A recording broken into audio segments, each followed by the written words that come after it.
இறைவா நீயே அனைத்தும். இறைவா நீ நன்றாக இருக்க வேண்டும். காகபுசுண்ட மாமுனிவர் வாக்கு. அனைத்தும் கிட்டி நீங்கள் வெற்றி பெறும் ரகசியம். சித்தன் அருள் 1865 1868 ஆதி ஈசனார் பார்வதி தேவியார் கோரக்கர் அகத்திய மாமுனிவர் காகபுஜண்டர் வாக்கு. வணக்கம் அடியவர்களே. காகபுசண்ட மாமுனிவர் உரைத்த வாக்கிலிருந்து உழைப்பின் ரகசியம் அதனை மட்டும் இங்கு அளித்துள்ளோம். அடியவர்கள் நன்கு பயன்படுத்திக் கொள்ளவும். வாருங்கள் வாக்கின் உள் செல்வோம். காகபுசுண்ட மாமுனிவர் வாக்கு. யான் ஒன்றை இப்பொழுது கூறுகின்றேன். தாயே, தந்தையே, நிச்சயம் உண்மைதனை கூட மனிதன் மறைத்து பேசுகின்றான். அனைத்தும் பொய். பக்திக்குள் இருந்து கொண்டே பொய் பேசுகின்றான். நிச்சயம் பின் அதாவது ஏமாற்றுகின்றான். இவையெல்லாம் நிச்சயம் காகத்தின் வடிவில் இருந்து யான் பார்த்துக் கொண்டே இருக்கின்றேன். எங்களுக்கு தெரியும் யாருக்கு வாக்குகள் எப்பொழுது உரைக்க வேண்டுமென்று. நிச்சயம் இவ்வுலகத்தையே மாற்றுவோம் சித்தர்கள் யாங்கள். நிச்சயம் உழைக்கத் தெரியாத ஒருவனுக்கு இறையை பிடித்துக் கொண்டு வருவதா? உழைத்து இறைவனைப் போய் தேடுங்கள்.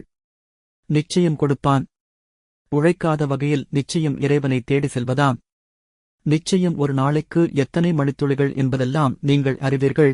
24 மணி நேரம். அதில் 3/4 பங்கு நிச்சயம் உழையுங்கள். பின் நிச்சயம் பின் 1/4 பங்கு இறைவனை தேடுங்கள். ஆனால் பின் 3/4 பங்கு இறைவனை தேடுகின்றான். எங்கேடா நிச்சயம் இறைவன் இருப்பான்? தாயே, தந்தையே, உங்களிடத்தில் பின் இவ்வாறு பேசுகின்றேன் என்று நினைத்து விடாதீர்கள்.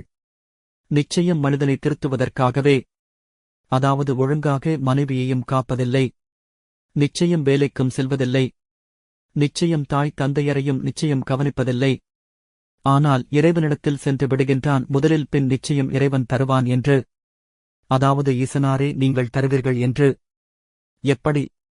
அறிந்தும் கூட சோம்பேறியே இவன். இவனுக்கு பின் நீங்களும் தந்தால் உங்களுக்கு பின் தெரியும் நிச்சயம் எப்படி என்றெல்லாம். அதனால் உழைத்து வாழ வேண்டும். ஆனால் அப்படிப்பட்டவர்கள் நிச்சயம் சொல்கின்றேன்.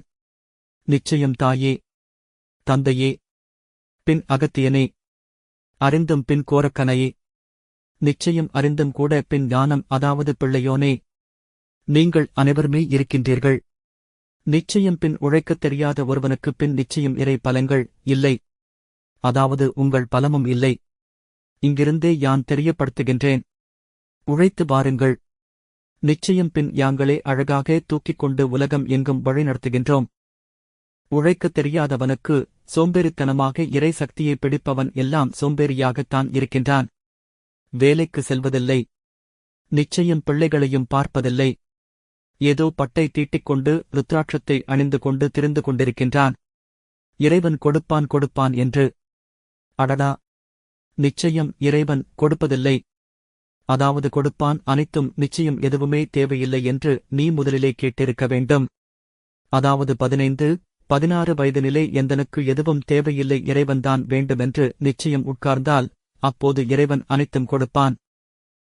உழைக்கத் தெரியாத ஒருவனுக்கு நிச்சயம் பின் அருள்கள் இல்லை. ஆசிகள் அனைத்தும் தாய் தந்தையரே எந்தனுக்கு இவ்வளவு அறிவுகள் கொடுத்து நிச்சயம் வழிநடத்தி இப்புசுண்டன் உங்களை வணங்குகின்றான். அகத்தியனே வணங்குகின்றேன். ஆசிகள் ஆசிகள் அனைவருக்குமே.